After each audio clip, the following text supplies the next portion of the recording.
దేవుని పరిశుద్ధ గ్రంథంలో నుండి దేవుని వాక్యమును మనం చదువుకుందాం. సంఖ్యాకాండము 14వ అధ్యాయం 30వ వచనాన్ని చదువుదాం. సంఖ్యాకాండం 14వ అధ్యాయం 30వ వచనాన్ని చదువుదాం. 30వ వచనం. యెఫున్నె కుమారుడైన కాలేబును నూను కుమారుడైన యెహోషువయు తప్ప మిమ్మును నివసింపజేయుదునని నేను ప్రమాణము చేసిన దేశమందు మీలో ఎవరునూ ప్రవేశింపరు. ఇది నిశ్చయము, ఇది నిశ్చయము. చిన్న ప్రార్థన చేస్తానే కూడా. దయగల తండ్రి, కృపగల మా దేవ, క్రీస్తు ప్రభు నామమున స్తోత్రాలు చెల్లిస్తూ భారభరితమైన హృదయాలు కలిగి మీ సన్నిధిలో నిత్యము ప్రార్థన చేయబద్ధమై ఉన్నాం. మేమందరం ప్రేమ కలిగిన వారమై ఒకరి ఎడల ఒకరు నడవలసిన వారంగా ఉన్నాం. దేవా, క్రమంగా చక్కగా మర్యాదగా ఆరాధనను మీరు జరిగిస్తున్న దాని కొరకే స్తుతిస్తూ ఈ 2వ ప్రభా సెషన్లో వాక్య ధ్యానము మీరే తోడై నడిపించండి. ధ్యానములో మా ఎదుట ఉంచబడిన లేఖనాలను విరిచి వడ్డించండి. లేఖనం చదవబడి ఉండగా మీ పక్షంలో ఉన్నవారును నిష్ప్రయోజకులను అల్ప జ్ఞానులను కనుక నా మాట ఊహ తలంపుల చేత కాక సమస్తము మీ మహిమకరమై మాట్లాడుతారని క్రీస్తు ప్రభు మహిమ కలిగిన నామమున ప్రార్థించి వేడుకుంటున్నాం తండ్రి, ఆమేన్. ప్రియులారా, మనము సంఖ్యాకాండం 14వ అధ్యాయము 30వ వచనాన్ని చదువుకున్నాం. 30వ వచనంలో దేవుని వాగ్దానము ప్రజలకు అనుగ్రహించబడింది. కనాను విషయంలో, వాగ్దాన దేశం విషయంలో ఎవరెవరు ప్రవేశిస్తారు అనే సంగతిని దేవుడు ప్రజలకు తెలియజేస్తున్నాడు.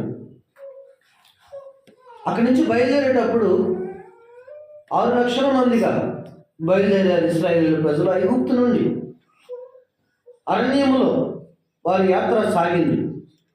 చాలా తక్కువ కాలం వాళ్ళు నడిచి కానానుకు చేరవచ్చు. కానీ ప్రజల్లో ఉన్న అవిధేయతను బట్టి 40 సంవత్సరాలు దేవుడు ఆ కొండల మధ్య ప్రజలను తిప్పాడు.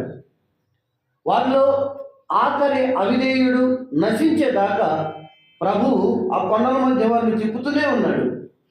అక్కడ బయలుదేరిన వారిలో ఇక్కడ కానానుకు చేరిన వారు ఎంతమంది అంటే 2. అక్కడ బయలుదేరిన మిగతా వాళ్ళంతా రాలిపోయారు అరణ్యంలో అవిధేయత వల్ల. కాబట్టి భక్తి జీవితంలో కానాను పరలోక పురానికి మనం చేరడానికంటే ముందు మనలో అవిధేయత చాలకపోతే మనం లోకంలో రాలిపోతాం. అరణ్యంలో ఇశ్రాయేలు ప్రజలు రాలినట్టుగా విశ్వాసులు అనబడిన వారైనా సరే, దేవుని ప్రజలు అనబడినా సరే రాలిపోతాం. కానానుకు చేరాలంటే ఇక్కడ 2 మాత్రమే మనకు చేరినట్టు కనబడ్డారు బయలుదేరిన వాళ్ళలో. ఇక్కడ అదే లేఖనాన్ని చదివాము. వారు ఎవరంటే యెఫున్నె కుమారుడైన కాలేబు, నూను కుమారుడైన యెహోషువ. వీరిరువురే అక్కడి నుంచి బయలుదేరి వారిని ఇక్కడ చేరింది. మోషే కూడా పిస్కా కొండ మీద ఆగిపోయాడు, పర్వతాల్లో ఆగిపోయాడు, దూరం నుండి చూశాడు, అంతే, రాలేకపోయాడు. దేవుడు ఆపేశాడు మోషేని. వీళ్ళిద్దరూ మాత్రమే అక్కడి నుంచి బయలుదేరి వారిలో కానానుకు చేరారు. వీరిలో కాలేబును గురించిన సంగతులను మనం ఈ ఉదయకాల సమయంలో ధ్యానం చేద్దాం. కాలేబు అనే వ్యక్తిని గురించిన కొన్ని పాఠాలను మనం చూద్దాం. కనాను పురంలో చేరిన కాలేబు దేవునికి ఎంత సమీపస్తుడిగా ఉంటే యెహోషువతో పాటు కాలేబును దేవుడు తీసుకొని వెళ్ళాడో ఆ సంగతులను చూద్దాం. కాలేబు అనగా వేట కుక్క అని అర్థం. కాలేబు అంటే అర్థము వేట కుక్క అని అర్థం. కాలేబు యెహోషువతో పాటు కానాను పురానికి చేరి హెబ్రోను అనే ప్రదేశాన్ని స్వాస్థ్యముగా తీసుకున్న వ్యక్తి, స్వాస్థ్యముగా పొందుకున్న వ్యక్తి. కాలేబు యొక్క లక్షణం ఏంటంటే, కాలేబు 40 సంవత్సరాల వ్యక్తి ఎంత బలంతో ఉంటాడో 80 సంవత్సరాల వయసులో కూడా కాలేబు అంతే బలంతో ఉన్నాడు. అది కాలేబులోని ప్రత్యేకత. 40 సంవత్సరాలు ఉన్న వ్యక్తికి ఏ బలము ఏ ఏ యొక్క శక్తి, ఏ యొక్క సామర్థ్యం ఉంటుందో 80 సంవత్సరాల వయసు వచ్చిన కాలేబుకు అదే సామర్థ్యం ఉంది. అది కాలేబులోని ప్రత్యేకత. ఇంతకీ కాలేబు యొక్క ఆత్మ సంబంధమైన పాఠం ఏంటో మనం చూద్దాం. సంఖ్యాకాండముల నుండి 13వ అధ్యాయము 30వ వచనాన్ని చూడండి. కాలేబును గురించిన సంగతులు ధ్యానం చేద్దాం. సంఖ్యాకాండం 13:30. కాలేబు మోషే ఎదుట జనులను నిమ్మలపరిచి, మనం నిశ్చయముగా వెళుదుము, దానిని స్వాధీనపరుచుకుందాము, దాన్ని జయించుటకు మన శక్తి చాలుననెను. ఇశ్రాయేలీయుల జనాంగాన్ని కాలేబు ఏం చేస్తున్నాడు తెలుసా? విశ్వాసములో బలపరుస్తున్నాడు. కాలేబులో ఉన్న మొదటి గుణగణం ఏంటంటే కాలేబు విశ్వాసము గలవాడు. హెబ్రీ పత్రికలో 11వ అధ్యాయంలో విశ్వాస వీరుల పట్టి ఉంది. విశ్వాస వీరులు అక్కడ కనబడుతున్నారు. వారు ఆ వాగ్దాన దేశం చూడకపోయినా దూరం నుండి వందనము చేసి విశ్వాసం గలవారే మృతి పొందారని పౌలు రాశాడు. ఇలాగూ మనం కానాపురం చెడబోతున్నాం. ఎందుకు వీళ్ళని విశ్వాసంలో బలపరుస్తున్నాడంటే 40 సంవత్సరాలు నడిచాడండి. ఎంతకాలం? 40 సంవత్సరాలు నడిచాడు. 40 రోజుల కంటే తక్కువ రోజుల ప్రయాణం అది ఐగుప్తు నుండి కానానుకు. ఎన్ని సంవత్సరాలు నడిచారు? 40 సంవత్సరాలు నడిచాడు. కారణం ఏంటి? ఇక్కడి నుంచి నేరుగా కానానుకు చేరాల్సిన ఇశ్రాయేలు ప్రజలు మధ్యలోనేమో దూడం చేసుకున్నారు, తర్వాత మిశ్రమ జనాన్ని చేసుకున్నారు, ఐగుప్తులు కోరుకున్నాడు. వాళ్ళలో ఉన్న ఈ అవిధేయ కార్యాలను బట్టి ఆ కొండల మధ్య అక్కడక్కడే తిప్పాడు ప్రభు వాళ్ళని. అక్కడక్కడే ఆ ప్రభువు వాళ్ళని తిప్పటం వలన అంత తక్కువ కాల ప్రయాణం 40 సంవత్సరాలు పట్టింది వాళ్ళకి. ఇక వాళ్ళు అంటున్నారు, అసలు మనం కానాను చేరతామా? మోషేను యెహోషువను అడుగుతున్నారు ప్రజలు, కానాను మనం చేరతామా అంటే కాలేబు కలుగు చేసుకొని అంటున్నాడు విశ్వాసంతో నుండి. అదే అంటున్నాడు ఇక్కడ. కాలేబు మోషే ఎదుట ఏమంటున్నాడు? జనులతో నిమ్మలపరుస్తున్నాడు. వీళ్ళంతా లెగిస్తున్నారు, ఏంటి ఇంకా కానాను రాలేదు, ఎప్పుడు చేరుతాం? 40 సంవత్సరాలు దాటింది. చాలామంది చచ్చిపోయారు బయలుదేరిన వాళ్ళలో. మా కుటుంబాలు నాశనం అయిపోతున్నాయి. ఎప్పుడు కానాను చేరి ఆ పాలు తేనెలు ప్రవహించే దేశాన్ని మేము ఎప్పుడు స్వాధీనపరచుకొని ఆనందించగలము? అందరి దేశ ప్రజల్లాగా ఎప్పుడు మేము పట్టలేసుకోగలం? అందరి దేశాల్లో జరుగుతున్నట్టుగా ఎప్పుడు మేము గొర్రెల మందలను కాల్చుకోగలం? అందరి దేశాలకు వారి వారి భూభాగాలు ఉన్నాయి, మాకు ఎప్పుడు మా భూభాగాలు వస్తాయి? కానాను దేశంలో మేము ఎప్పుడు స్వతంత్రులుగా బ్రతకాలం అని జనులు మోషే మీదకు లెగిసినప్పుడు కాలేబు ఏం చేస్తున్నాడు? విశ్వాసములో బలపరుస్తున్నాడు. ఏమంటున్నాడు చూడండి, జనులను నిమ్మడపరుస్తున్నాడు. సంఘములో దైవజనులకు మీదకి ఎవరైనా లెగుస్తున్నప్పుడు ఉన్నవారు ఏం చేయాలి? నిమ్మడపరచాలి. నిమ్మడపరచకపోతే ఏమైతే తెలుసా? ముక్కలైపోయింది. నిమ్మడపరచకపోతే ముక్కలైపోయింది. సంఘాల్లో కాలేబు లాంటి వారు లేకపోవడం వలన సమాధానం కరువైపోయింది సంఘాల్లో. కాలేబు లాంటి నిమ్మలపరిచే వాళ్ళు, సమాధానపరచువారు ధన్యులు. మత్తయి సువార్త 5వ అధ్యాయంలో ప్రభు కొండ మీద ప్రసంగంలో అంటున్నాడు, సమాధానపరచువారు ధన్యులు, వారు దేవుని కుమారులు అనబడతారు. సమాధానపరుస్తున్నాడు ప్రజలను కాలేబు.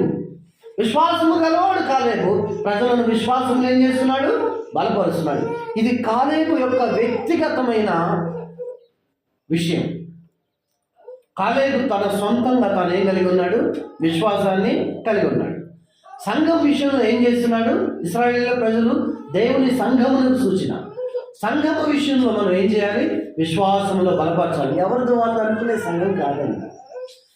నాకు నేనే వచ్చి ఆరాధన చేస్తాను, నీకు నువ్వు వచ్చి ఆరాధన చేయాలి, ఇది సంఘం కాదు. ఎవరైనా సంఘములకు ఆరాధనకు రాకపోతే మిగిలిన వారు సంఘములకు వచ్చి ఆరాధన చేస్తే రాలేని ఆ వ్యక్తి యోగక్షేమాలు తెలుసుకొని వెళ్ళి ఆదరించాలి. ఇలా ఆదరించే పరిచర్య కలిగి ఉండాలి సంఘం. రాలేకపోయిన వారి విషయంలో ఆదరణ మాటలు పలకాలి, విశ్వాసంలో బలపరచాలి. మన దగ్గరికి ఒక సహోదరి రాలా, ఈరోజు ఆరాధన చేయలేకపోయింది. ఆమెకు దగ్గరగా ఉన్న వారు ఏం చేయాలండి? ఎందుకు రాలేకపోయిందని యోగక్షేమాలు తెలుసుకోవాలి. ఆమెను ఓదార్చి ఆమెను సమాధానపరిచి, ఆ విషయంలో ఆరాధన చేయలేకపోయిన విషయంలో సమాధానపరిచి ఏం చేయాలి? ఆమె కొరకు ప్రార్థన. ఈ పరిచర్య ప్రతి పరిశుద్ధునికి అప్పగించబడింది. ఈ పరిచర్య ప్రతి సహోదరి నెరవేర్చాలి. కాలేబు జనులను నిమ్మలపరిచేవాడు. మొదటి విషయం, వ్యక్తిగతంగా కాలేబు ఎటువంటి వాడు? విశ్వాసము కలిగిన వాడు. రెండవ విషయం, సంఖ్యాకాండం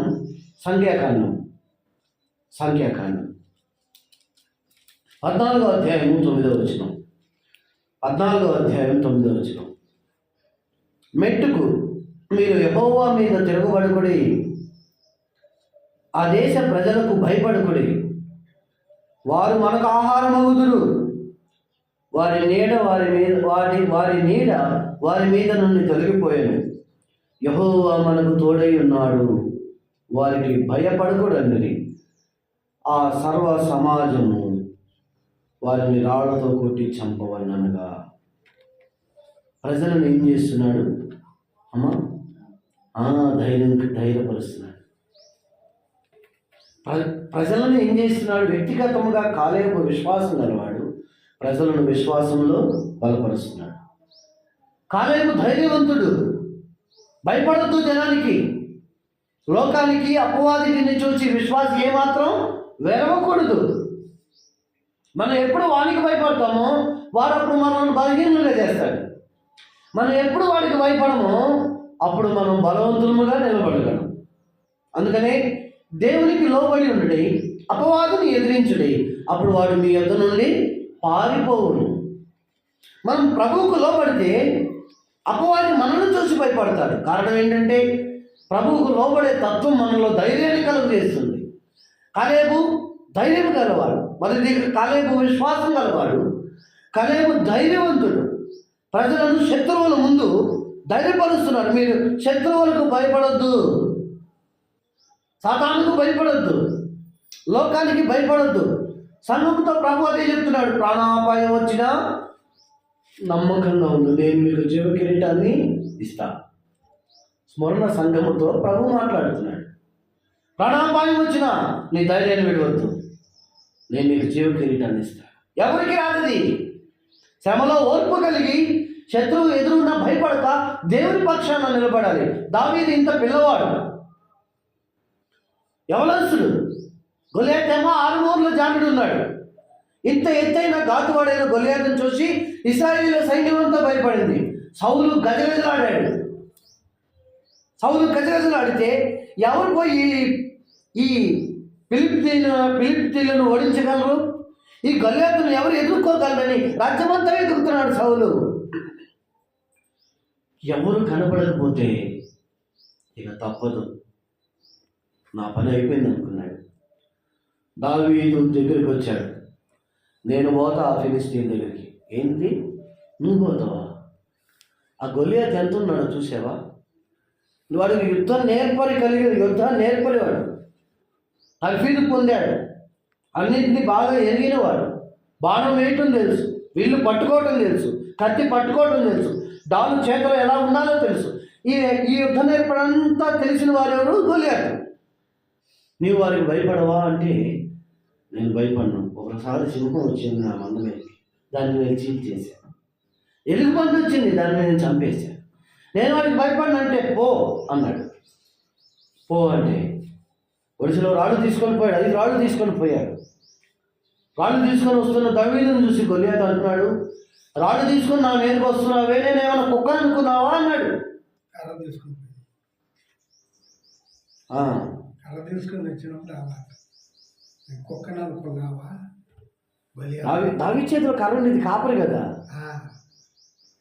ఏమనుకున్నావు నన్ను చూసి అన్నాడు. నువ్వు పిల్లోడివి, చావకుండా ముందే వెళ్ళిపో అన్నాడు. లేదు, సౌలుతో ముందే దావీదు ఏమన్నాడంటే, జీవము గల దేవుని ప్రజలైన ఇశ్రాయేలీయులను తృణీకరించడానికి సున్నతి లేని ఫిలిష్తీయుడు ఎంతటి వాడు? దావీదు ఎంత ధైర్యవంతుడని. యవనస్తుడు అంత పరాక్రమశాలి ముందు నిలబడ్డాడు. ఎందుకు? యుద్ధం ఎవరిది? యెహోవాది. అలాంటి ధైర్యంతో విశ్వాసి సాగాలి. అది చూచి, ఆ పరిస్థితి చూచి గొలియాతు దావీదు మీదకి వస్తే దావీదు ఒడిసెలో రాళ్ళు తీసుకొని కొడితే వాడు అక్కడికక్కడే పడి చచ్చిపోయాడు. వాడి కత్తి తీసుకొని వాడి తల నరికాడు దావీదు. కారణం ఏంటంటే మనము ధైర్యంగా ఉంటే మన వెనక కార్యం చేసేది ఎవరు? దేవుడే. విశ్వాసి ధైర్యంగా ఉండాలి. విశ్వాసి ఎప్పుడు భయపడకూడదు. విశ్వాసి వణకకూడదు. లోకాన్ని చూసి ధైర్యంగా ఉండు. బహుగుండె ధైర్యం కలిగి ఉండాలి విశ్వాసి. సహోదరుడు అయినా సహోదరి అయినా, శ్రమైన, ఇబ్బంది అయినా, ఇరుకైన, బాధ అయినా, వేదనైనా, కలిమైనా, లేమైనా, నిట్టూర్పైనా, ఇరుకైనా, ఏదైనా సరే నువ్వు నీ ధైర్యాన్ని చెడగొట్టుకోవడానికి వీలు లేదు. ఎందుకంటే నీ పక్షంలో ఉన్న దేవుడు అందరికంటే గొప్పవాడు. లోకంలో ఉన్న అందరికంటే గొప్పవాడు. ప్రతి పరిస్థితిని మార్చగలిగిన శక్తివంతుడు మన పక్షాన ఉంటే మనం ధైర్యంగా ఉండాలి. కాలేబు విశ్వాసం గలవాడు. కాలేబు ధైర్యవంతుడు. శత్రువుల ముందు తన ప్రజలను ఓదారుస్తున్నాడు. మూడవది, కాలేబులోని మూడో లక్షణం చూడండి. సంఖ్యాకాండం 14వ అధ్యాయము 24వ వచనం చూడండి. సంఖ్యాకాండం 14వ అధ్యాయము 24వ వచనం. నా సేవకుడైన కాలేబు మంచి మనస్సు కలిగి పూర్ణ మనస్సుతో నన్ను అనుసరించిన హేతువు చేత. ఏ మనస్సు గలవాడు? 14:24 సంఖ్యాకాండంలో కాలేబు మంచి మనస్సు గలవాడు. కాలేబుకు విశ్వాసం ఉంది. కాలేబుకు ధైర్యం ఉంది. కాలేబుకి ఏముంది? మంచి మనస్సు. వ్యక్తిగతంగా కాలేబు విశ్వాసం గలవాడు. సంఘములో కాలేబు ధైర్యాన్ని కలిగి ఉన్నవాడు. అలాగనే దేవుని దృష్టిలో కాలేబు ఎటువంటి వాడు? మంచి మనస్సు కలవాడు. మొదటిది వ్యక్తిగతంగా కాలేబు, సంఘములో కాలేబు, దేవుని దృష్టికి కాలేబు, తర్వాత కుటుంబ దృష్టికి కాలేబు. 4 రకాలుగా కాలేబు కనబడుతున్నాడు. వ్యక్తిగతంగా కాలేబు ఎలాగున్నాడు? ఇశ్రాయేలీయుల సంఘము మధ్య కాలేబు ఎలాగున్నాడు? దేవుని దృష్టికి ఎలాగున్నాడు? తన కుటుంబం విషయంలో ఎలాగున్నాడు? 4 విషయాలు చదువుతున్నాం. వ్యక్తిగతంగా ఎటువంటి వాడు? విశ్వాసం కలిగి ఉన్నవాడు. అందువల్ల సంఘములో ఎటువంటి వాడు? ధైర్యవంతుడు. స్తుతులు చెల్లించమంటే భయపడుతుంటారు. పాట పాడమంటే భయపడుతుంటారు. వాక్యం చెప్పమంటే భయపడుతుంటారు. ధైర్యంగా ఉండాలి. విశ్వాసి ధైర్యంగా ఉండి ప్రభు పక్షాన నిలబడాలి. నరపుత్రుడా లే, చక్కగా నిలబడు, నేను నీతో మాట్లాడాలని ఏసుకెళ్తూ దేవుడు అన్నాడు. నువ్వు ధైర్యం తెచ్చుకో. ఎందుకంటే మాట్లాడేది నీవు కాదు. మీ తరములో మీ యొక్క తరములో రెండవ తరం యొక్క వయసు నాది. రెండవ తరం యొక్క వయసు నాది. కానీ ఇక్కడ నిలబడటానికి ధైర్యం కలుగు చేసింది మాత్రం ప్రభువే. నా ధైర్యం నాకుంటే సంఘంలో నిలబడి నేను చెప్పడానికి నా ధైర్యము సరిపోదు. ప్రభు నాకు ఎట్టి ధైర్యాన్ని అనుగ్రహించాడో దాని చేత నిలబడటానికి మనం అడుగు వేస్తే, కీర్తనలు పాడటానికి ధైర్యపరిచేవాడెవరు? దేవుడు. నిలబడటానికి మనం అడుగు వేస్తే ప్రార్థన చేయడానికి ధైర్యపరిచేవాడెవరు? దేవుడు. నిలబడటానికి అడుగు వేస్తే ప్రసంగం చేయడానికి ధైర్యపరిచేవాడెవరు? దేవుడు. ఒక సహోదరుడు, ఒక దేవుని దాసుడు నన్ను చూశాను, నీకు స్టేజ్ ఫియర్ లేకుండా మాట్లాడుతున్నాను అన్నాడు. స్టేజ్ ఫియర్ అంటే స్టేజ్ మీద నిలబడి ధైర్యంగా చెప్పగలుగుతున్నావు అని అన్నాడు వాక్యాన్ని. నేను ఎందుకు భయపడాలి? మాట్లాడేది నేనైతే నేను భయపడాలి. ఎదురున్న జనాన్ని చూసి, ఉన్న సేవకులను చూసి. నేను కాదు, మన దర్శనం జరిగింది ఈ విషయం. నేను కాదు మాట్లాడుతుంది. నేను కేవలం ఒక పాత్రగా నిలబడ్డా. నన్ను ఆనందం నుంచి మాట్లాడుతుంది ఎవరు? అది కాలేబులో ఉన్న ధైర్యం. అది కాలేబు ధైర్యం చెడిన వాడిని ధైర్యపరిచేవాడు. అంత మాత్రమే కాదు, కాలేబు దేవుని దృష్టిలో ఎటువంటి వాడు? మంచి మనస్సు. కాలేబు మనస్సు చాలా సున్నితం. దేవునికి ఇది సరిపోయింది కాదు అంటే దాని జోలికి కాలేపోయాడు. ఏది దేవునికి యోగ్యమో, ఏది దేవునికి యుక్తమో, ఏది దేవునికి సరిపోయిందో అది మాత్రమే చేసేవాడు కాలేబు. మంచి మనస్సు కలవాడు. క్రీస్తు యేసుకు కలిగిన ఈ మనస్సు మీరును కలిగి ఉండాలి. ఫిలిప్పీ పత్రికలో పౌలు రాస్తున్నాడు అన్నమాట. క్రీస్తు యేసు కలిగిన మనస్సు విశ్వాసి కలిగి ఉన్నప్పుడు మంచి మనస్సు అయితే మన మనస్సు మనకు ఉందండి. ఎప్పుడు ప్రభువుని నమ్ముకోకముందు మనకు ఒక మనస్సు ఉంది, ఒక మనస్సాక్షి ఉంది. యేసుక్రీస్తు ప్రభువు నమ్ముకున్న తర్వాత కూడా మన పాత మనస్సాక్షి పనిచేయకూడదు. ఏ మనస్సాక్షి పనిచేయాలి? కొత్త మనస్సాక్షి. యేసుక్రీస్తు ప్రభు యొక్క మనస్సు మనం కలిగి ఉండాలి. మన మనస్సు యోచిస్తే యేసుక్రీస్తు ప్రభు యోచనలకు తగ్గట్టుగా యోచించాలి. మన మనస్సు ఆనందిస్తే ప్రభు ఆనందించినట్టుగా ఆనందించాలి. కాలేబు మంచి మనస్సు, మంచి మనస్సు కలిగి పూర్ణ మనస్సుతో నన్ను అనుసరించేవాడు. చూసారా, ప్రభు అంటున్నాడు కాలేబు గురించి. మనం దేవుణ్ణి పూర్ణ మనస్సుతో మనం అనుసరించాలి. ఇక్కడ యెహోషువ గ్రంథం 14వ అధ్యాయం 13వ వచనంలో మరి ఒక మాట రాశాడు కాలేబు గురించిన అక్కడ సంగతి. దేవుణ్ణి అనుసరించే విషయంలో కాలేబు ఎలాగున్నాడో యెహోషువ గ్రంథంలో కూడా మనం చదవచ్చు. 14వ అధ్యాయం 13వ వచనం యెహోషువ గ్రంథం. యెఫున్నె కుమారుడైన కాలేబు ఇశ్రాయేలీయుల దేవుడైన యెహోవాను నిండు మనస్సుతో అనుసరించేవాడు. చూసారా, ఎలా అనుసరిస్తున్నాడు దేవుని? నిండు మనస్సు. మనస్సు నిండింది కాలేబుకు. ఎవరితో? దేవునితో. తన మనసంతా దేవుణ్ణి నింపుకున్నాడు కాలేబు. అందుకని పరిచర్య చేయడానికి తను ఎలా చేస్తాడంటే ప్రభువుకు తగినట్టుగా చేస్తాడు. ప్రేమించడానికి ఎలా ప్రేమిస్తాడంటే ప్రభు ప్రేమించినట్టుగా ప్రేమిస్తాడు. ప్రార్థించే విషయంలో ఎంతటి భారం ఉంటుందంటే ప్రభు తాను కలిగి ఉన్న భారాన్ని చూపిస్తాడు. ఎందుకంటే తన మనసంతా దేవుని నింపుకొని అనుసరించేవాడు. ఆరాధనకు కొంతమందికి ఈ మనసు ఉండదు. ఇది చాలా ప్రమాదం. నిండు మనస్సుతో ఉండాలి దేవుని విషయం. కొలువు కాదు. దేవుడిని మనసులో ఒక మూలకు తోసేసారు కొంతమంది. ఒక మూలకు తోసేసి పనులు చక్కదిద్దుకుంటే ఆరాధనకు రావటం. పనులు కాకపోతే ఆరాధన రాదు. వంట కాకపోతే ఆరాధన మానేయటం. లేకపోతే ఎవరైనా వస్తే ఆరాధన మానేయటం. ఇది సరిపోతుందండి.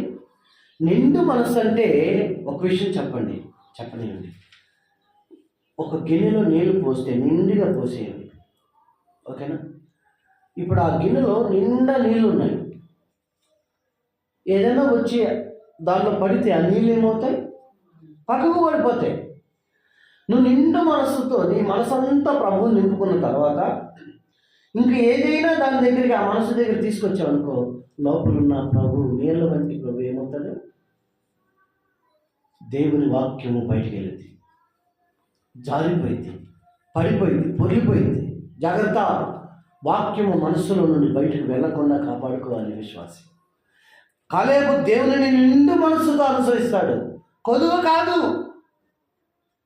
మన జీవితాల్లో దేవుని విషయంలో ఏది కొదువుకుందో గ్రహించగలుగుతున్నామా? దేవుని దృష్టికి మనం ఏ విధమైన కొదువులతో సాగుతున్నామో గ్రహిస్తున్నామా? కాలేబు దేవుని దృష్టికి ఎలా ఉన్నాడు? నిండు మనస్సుతో కలిగి ఉన్నవాడు. వ్యక్తిగతంగా కాలేబు ఎటువంటి వాడు? విశ్వాసం గలవాడు. సంఘములో కాలేబు ఎటువంటి వాడు? ధైర్యం గలవాడు. అలాగే దేవుని దృష్టికి కాలేబు ఎటువంటి వాడు? మంచి మనస్సు కలిగినవాడు. ఇది మూడవ గుణగణం కాలేబులో. మంచి మనస్సు, మంచి మనస్సాక్షి కలిగి నిర్మలమైన వాక్యముతో ప్రోక్షింపబడిన హృదయాలతో ప్రభు సన్నిధికి చేరాలని హెబ్రీ పత్రికలో పౌలు రాస్తున్నాడు. మంచి మనస్సాక్షి కలిగి ఉండాలి విశ్వాసి. మంచి మనస్సాక్షి అంటే చెడ్డ మనస్సాక్షి కూడా ఉంది. మనిషిని చెడు కూడా చాలా ప్రేరేపిస్తుంది, ఎక్కువ ప్రేరేపిస్తుంది చెడు. కానీ విశ్వాసి వాటన్నిటిని జయిస్తూ మంచి మనస్సాక్షి కలిగి దేవుణ్ణి సేవించాలి. అలా సేవించకపోతే మన మనస్సాక్షికి దేవునికి తగినట్టుగా ఉండదు. వస్తాము, ఆరాధన చేస్తాం, వస్తాము, పాటలు పాడతాం, వస్తాం, స్తుతులు చెల్లిస్తాం, వస్తాం, ప్రార్థన చేస్తాం. కానీ మన మనస్సాక్షి ఎలా ఉంటుంది?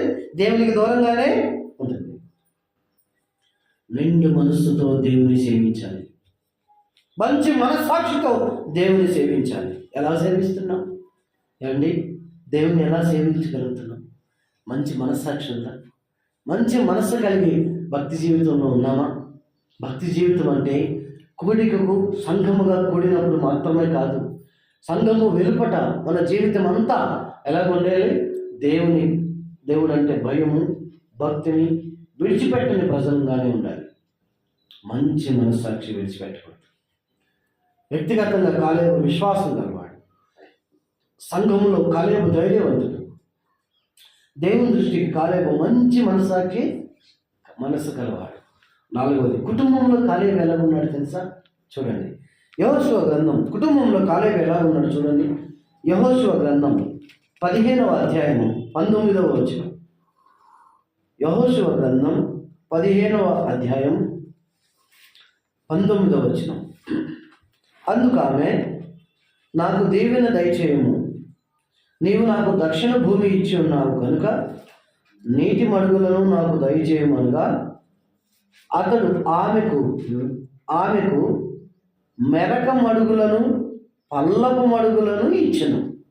ఇక్కడ ఆమె అనే మాట ఎవరి గురించి రాయబడిందంటే అక్సా అనే కాలేబు కుమార్తె గురించి రాయబడిన మాట. ఆమె అంటే ఎవరంటే అక్సా అనే కాలేబు కుమార్తె. కాలేబు కుమార్తెకు ఒత్నీయేలుతో వివాహమైంది. వివాహమైన తర్వాత ఇంటికి వచ్చింది. ఒత్నీయేలు అడుగుతుంది, మా నాన్న అది అడుగు అని అడుగుతుంది అక్సా. సరే అని అడుగుతానన్నాడు. ఈలోపు కాలేబు ఎదురొచ్చినప్పుడు ఆమె ఆ రథాన్ని దిగింది. ఆమె రథాన్ని దిగి పొలం కానీ ఒత్తిడిని ప్రేరేపించింది. సరే అని అడుగుతానంటే ఇలా కాలేబు ఎదురొస్తే దిగింది. నీకేం కావాలి అక్సా అని అడిగాడు కాలేబు. కూతురు అంటుంది ఇలా, నాకు నీటి మడుగులని, నాకు దక్షిణ భూమి ఇచ్చావు, పొలం ఇచ్చావు, నాకు పొలం పండాలంటే ఏం కావాలి? నీరు కావాలి. నీరు లేని పొలం బీడు భూమి అయిపోయింది కదా, చీలిపోయింది, దేనికి పనికిరాదు. కానీ పొలము ఇవ్వబడింది అక్సాకు, నీటి మడుగులు కూడా కోరుకుంటుంది. చూసారా, తండ్రి యొక్క మనస్సు ఎరిగిన కుమార్తె అక్సా. నా తండ్రి నేను అడిగితే ఏది కాదండు, పొలాన్ని నాకు ఇచ్చాడు, నా కుటుంబానికి నేను బతకడానికి. నీటి మడుగుల కుంటలు కూడా నాకు కావాలి. అందుకని నీటి మడుగులను అడిగింది. నీటి మడుగులను అడిగినప్పుడు ఆమెకు మెరక మడుగులను ఇచ్చాడు. పల్లపు మడుగులు కూడా. మెరక మడుగులు ఎందుకండి? మెరకంటే ఎత్తులో ఉన్నాయి. మెరక మడుగులు ఎందుకు? పారే నీళ్ళు వచ్చి మెరక మీద ఆగాలి. ఆ మెరక మడుగు ఎవరికి ఇచ్చాడు? అక్సాకి ఇచ్చాడు. దిగువ పల్లపు మడుగులు అంటే కిందకి జారేవి, అదే కదా. దిగువ మడుగులు ఎందుకు ఇచ్చారు అంటే మెరక మడుగుల్లో నుంచి నీరు ఎక్కడికి రావాలి? పల్లపు మడుగుల్లోకి రావాలి. అక్కడి నుంచి తన పొలంలోకి రావాలి. కాబట్టి పైనుంచి పారే నీటి ప్రవాహం అక్కడ మెరక మడుగుల్లో ఉంటే ఆ మెరక మడుగు ఎవరికి ఇచ్చేయాలి? వేరే వాళ్ళు వాడుకోకుండా కూతురికి ఇచ్చేసాడు రాసి. మరలా కింద పల్లపు మడుగులు కూడా ఆమెకే ఇచ్చేసాడు. మెరక పల్లం రెండు అక్సాకి ఇచ్చేసాడు కాలేబు. చూడండి, కాలేబును ఏం కోరుకుందంటే నీటి మడుగులను కోరుకుంది. నీటి మడుగులు కోరుకోవటం అంటే దేవుని వాక్యం నీరుని కోరుకుంది. పొలాన్ని ఇచ్చాడు, నీరు కూడా అడిగింది. చూడండి, తండ్రి యొక్క విశ్వాసం, తండ్రి యొక్క పని ఎవరిలో కనబడింది? అక్సా కూతురులో కనబడింది. తండ్రి పొలాన్ని చేశాడు, పంట వేశాడు, నీటి మడుగులతో పంట తడిపాడు, పొలాన్ని వేశాడు. అలాగా ఆ విధానంలోనే కూతురు అక్సా తండ్రిని అడుగుతుంది, ఆ పొలము కావాలి, ఇచ్చావు కదా, నాకు నీటి మడుగులు కూడా నేను వ్యవసాయము చేస్తాను. చూడండి, కుటుంబంలో తన ప్రతిభను పిల్లలకు కాలేబు నేర్పించాడు. ఏమేమి కావాలి పని చేయటానికని తెలుసుకుంది అక్సా. కొన్నిసార్లు సంఘములో మనము కలిగి ఉన్న స్థితిలోకి మన పిల్లలు రావడాలని ప్రయత్నించాం. కానీ జాగ్రత్త, మన పిల్లలు మన అడుగుజాడల్లో నడవాలి. తిమోతికు తల్లి యునేకే, ఆమె అవ్వ పేరు లోయిలో ఉన్న విశ్వాసం యునేకేలకు వచ్చింది. తిమోతి పత్రికలో ఈ మాట ఉంది. లోయలోకి ఉన్న విశ్వాసం యునేకేలకు వచ్చింది. ఆ సహోదరి ఇరువుల మధ్య లోయి అనే సహోదరుడి దగ్గర ఉన్న విశ్వాసం కూతురైన యునేకేకి వస్తే, కూతురుకు పుట్టిన మనవడు లోయి మనవడైన తిమోతికి ఆ విశ్వాసం కూడా వచ్చేసింది. చూసారా, మన విశ్వాసం మన కుటుంబంలో పిల్లలకు వారి పిల్లలకు రావాలి. మనం ఒక్కరం కలిగి ఉంటాం కాదు భక్తి జీవితం అంటే. మన విశ్వాసం, మన పరిశుద్ధత, మన యొక్క బాధ్యత, మన యొక్క తత్వము, మన ప్రేమ, మన గుణగణాలు ఎవరిలోకి రావాలి? మన కుటుంబంలో మన పిల్లలకు రావాలి. వాళ్ళు అంటారు చాలాసార్లు, వాయిని పోతాడు కానీ పిల్లలు కూడా ప్రార్థన పోరని పేరు వస్తారు. ఇది ఎంత చెడ్డ పేరండి. పిల్లలంతా కలిసి ప్రభువులో ఉంటే యెషయా కుటుంబం, యెషయా గ్రంథంలో ఈ మాట, యెషయా కుటుంబం జనుల మధ్య సూచక క్రియలుగా మహత్కార్యాలుగా ఉన్నారు. కారణం ఏంటంటే యెషయా ప్రవక్త యొక్క మాదిరి పిల్లలో ఉంది. యెహోషువ అంటున్నాడు, మీరు ఎవరిని సేవించినా నేను నా ఇంటి వారు యెహోవాను సేవిస్తాం. నీవు మాత్రమే కాదు, నీ పిల్లలు కూడా దేవుని సేవించేటట్లుగా చేయాల్సిన బాధ్యత ఎవరి మీద ఉంది? నీ మీదే ఉంది. అక్స నీటి మడుగులను అడిగిందంటే కాలేబులో ఉన్నటువంటి ప్రతిభ ఎవరు నేర్చుకున్నారు? అక్స నేర్చుకుంది. కాలేబుని అడిగింది, నాకు నీటి మడుగులను కూడా వ్యవసాయం చేస్తా కదా. ఈ రోజుల్లో తల్లిదండ్రుల మాట పిల్లలు వినక భయం లేకుండా పోతుంది. కారణం ఏంటంటే తల్లిదండ్రుల్లో ఏమి లేదో తెలుసా? దేవుని భయము లేదు. తల్లిదండ్రుల్లో దేవుని భయం ఉంటే ప్రతి విషయంలో దేవునికి విధేయత చూపించే తల్లిదండ్రులు అయితే పిల్లలు నేర్చుకుంటారు. తల్లిదండ్రులేమో వారి ధ్యాసలో వాళ్ళు ఉంటారు, వాళ్ళ సంపాదనలో వాళ్ళు ఉంటారు. పిల్లలు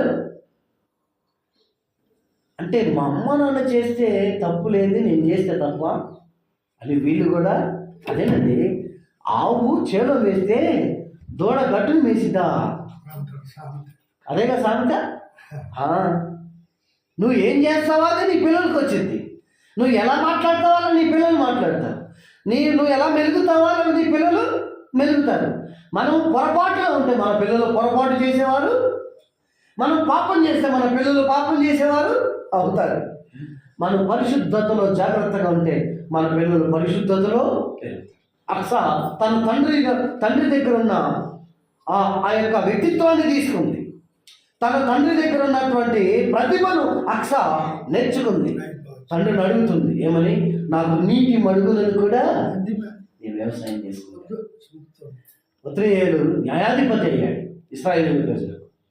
కాలేబు ఒక అల్లుడు ఉత్రేయేలు న్యాయాధిపతి అయితే ఆమె అక్స దేవుని యొక్క పని చేస్తుంది. పొలాన్ని అడిగింది. జాగ్రత్త మన పిల్లల విషయంలో. ఒక తరం వాడు కీర్తన గ్రంథం 145 మాట చెప్పి ముగిస్తా. 145వ కీర్తన 4వ చరణం చూడండి. 145వ కీర్తన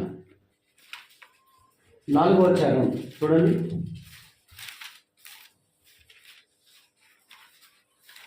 నూట 45వ కీర్తన. ఒక తరము వారు మరి ఒక తరము వారి ఎదుట ఏం చేస్తారు? ఒక తరము వారు మరి ఒక తరము వారి ఎదుట నీ క్రియలను కొనియాడుదురు, నీ పరాక్రమ క్రియలను తెలియజేతురు. ఒక తరం వారు ఏం చేయాలి? దేవుని ఆశ్చర్య కార్యాలను పిల్లలు చెప్పాలి. మా అమ్మ నాన్న మాకు చెప్పి చెప్పి చెప్పి చెప్పి మా పిల్లలు మమ్మల్ని ఇలా తయారు చేశారు. లేకపోతే మేము ఇప్పుడు చెప్పగలిగే వాళ్ళము కాదు. వాళ్ళు చెప్పారు. రాత్రులు ఏ టైం అని చెప్తున్నాడు. 10:30 కూడికి అయిపోయి ఇంటికి వచ్చేవాళ్ళం. ప్రతిరోజు 10:30 కూడికి అయిపోయేది అమరులో. కూడికి అయిన తర్వాత ఇంటికి వచ్చి భోజనం చేసిన తర్వాత భోజనం ముందే తినేలాం. ఎందుకో తెలుసా? కడుపు నిండితే కళ్ళు మండుతాయి. కళ్ళు మండితే హృదయం మూసిపోయింది. పాటలు పాడలేము తృప్తిగా. కడుపు నిండుగా ఉంటే కింద కూర్చోవడం కష్టం. ఇవన్నీ దృష్టిలో పెట్టుకొని తినకుండా పోతాం. తినకుండా పోయి కూడికి జరిగించి పరిచయం ఎంత అయిన తర్వాత ఇంటికి వచ్చి భోజనం చేస్తుంటే ఏదో ఒక విషయాన్ని లేవనెత్తుతాం. వాక్యం అంటే లేవనెత్తిన తర్వాత దాని సంపూర్ణమైన సంగతులు మాకు బోధించి రాత్రి 4 తెలియదు 5 తెలియదు. ఆ సంగతులను ముగించిన తర్వాత మళ్ళీ వెళ్ళి పడుకుంటాం. మళ్ళా తెల్లారి లేస్తాం. అట్లా ఒక తరము వారు మరి ఒక తరానికి ఏం చేయాలి? తెలియజేయాలి. ఒక తరంలో జరిగిన విశ్వాస జీవితం మరి ఒక తరంలోకి రావాలి. సంఘములో సంఘము తరములకు సాగాలి. ఒక తరముతో ఎండే సంఘం కాదు. ఒక తరము వారు దాన్ని ఏం చేస్తారు? తెలుసుకుంటారు.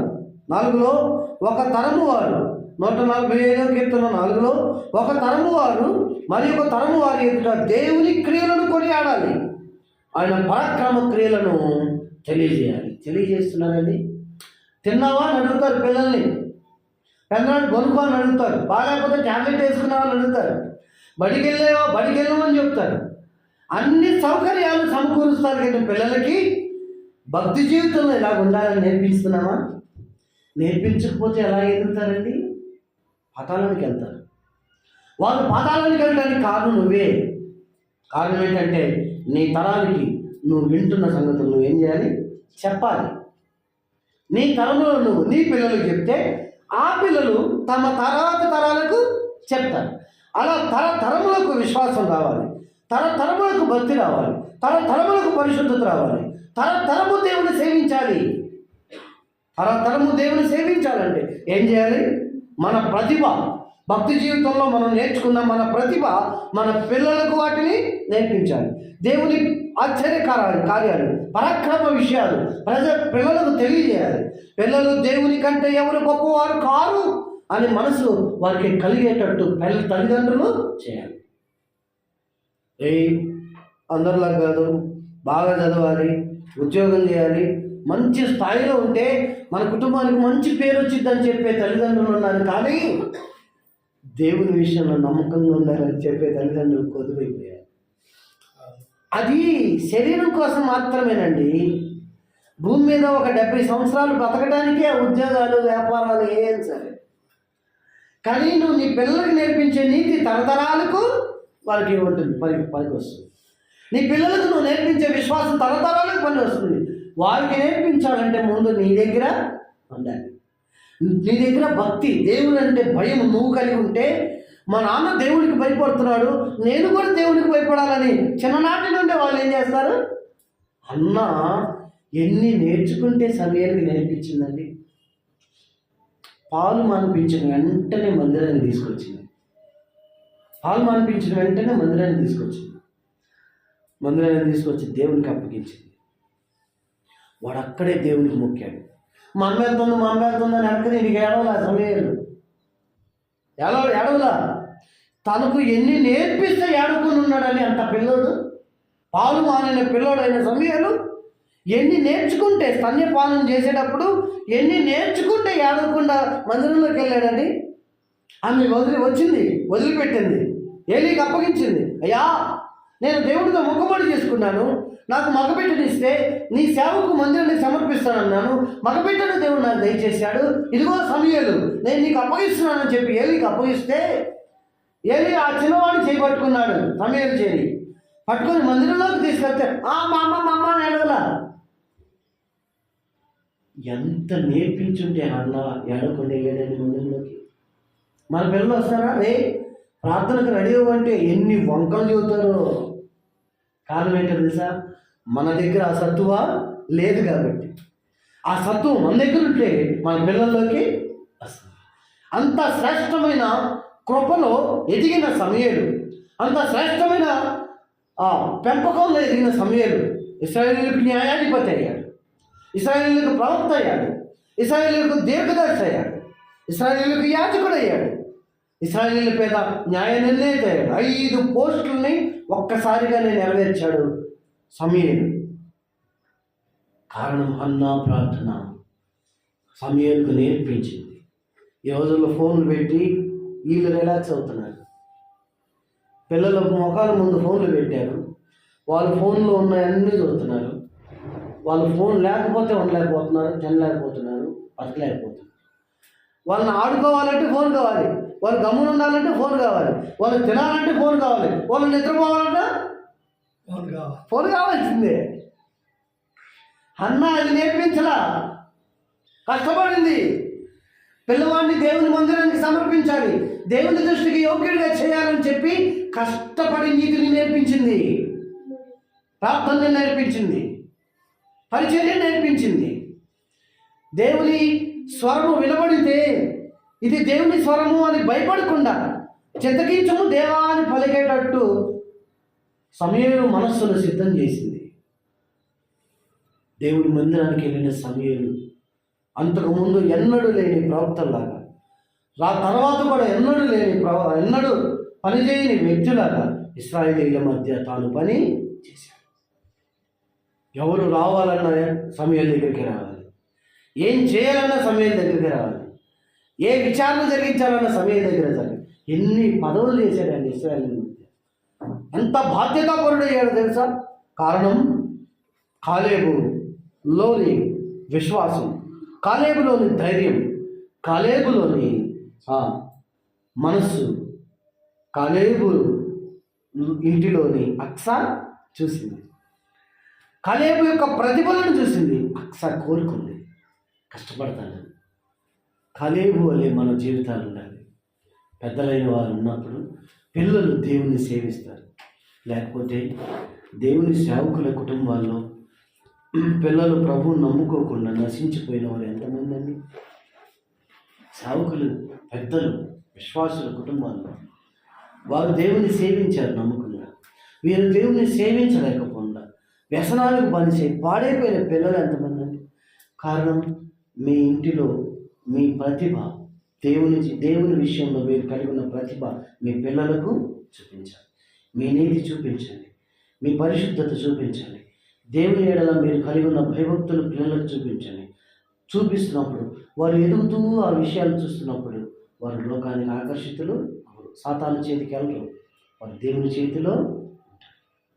ఎక్కడ ఉన్నా, ఏ పని చేస్తున్నా, ఏ ఉద్యోగం చేస్తున్నా, ఏ వ్యాపారం చేస్తున్నా నమ్మకస్తులైన ప్రజలుగా దేవుని విషయంలో ఉంటారు. దానికి కారణం పునాది ఎక్కడ ఉండాలంటే తల్లిదండ్రుల్లోనే. కాలేబును చూచి అక్స నేర్చుకుంది. కాలేబు ఎటువంటి వాడు? మొదటిది వ్యక్తిగతంగా కాలేబు విశ్వాసం గలవాడు. రెండవది సంఘములో కాలేబు ధైర్యవంతుడు. మూడవది దేవుని దృష్టికి కాలేబు మంచి మనస్సు గలవాడు. నాలుగవది కుటుంబం దృష్టికి కాలేబు ఎటువంటి వాడు? మాదిరికరమైన వాడు. దేవుని దృష్టికి తన ప్రతిభను పిల్లలకు నేర్పినవాడు కాలేబు. ఈ కాలేబు లాంటి లక్షణాలు కలిగి మనము కూడా ప్రభు దృష్టికి యోగ్యులుగా అయిన తర్వాత, కాలేబు అలా అయ్యాడు కాబట్టి ఇద్దరిలో ఒకడయ్యాడు. ఏ ఇద్దరిలో? కానాను దేశానికి చేరిన ఇద్దరిలో ఒకడయ్యాడు కాలేబు. కారణము ఇవన్నీ కాలేబులో ఉన్నాయి కాబట్టి. కానానులో పరలోకంలోకి మనం చేరాలంటే ఏముండాలి? మనలో కాలేబు లాంటి లక్షణాలు ఉండాలి. అలా ఉండి ప్రభు మహిమకరంగా జీవించటకు దేవుని పరిశుద్ధాత్మ మనకు సహాయం చేయను కనుక ప్రార్థన చేద్దాం. దయగల తండ్రి, కృపగల మా దేవా, క్రీస్తు యేసు ప్రభు మహిమ కలిగిన నామమున స్తోత్రాలు చెల్లిస్తున్నాం. ఆరాధన ప్రారంభం నుండి ముగింపు వరకు మీరు చక్కగా జరిగించారు. వాక్య పరిచర్యలో మీరు మాట్లాడిన సంగతులను బట్టి స్తుతిస్తున్నాం.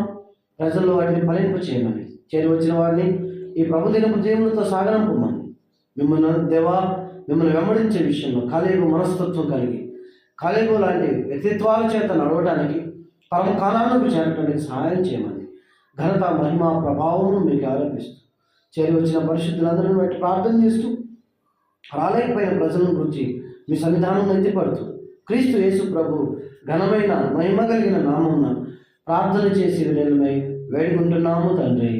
ఆమేన్. అందరికీ వందనాలు.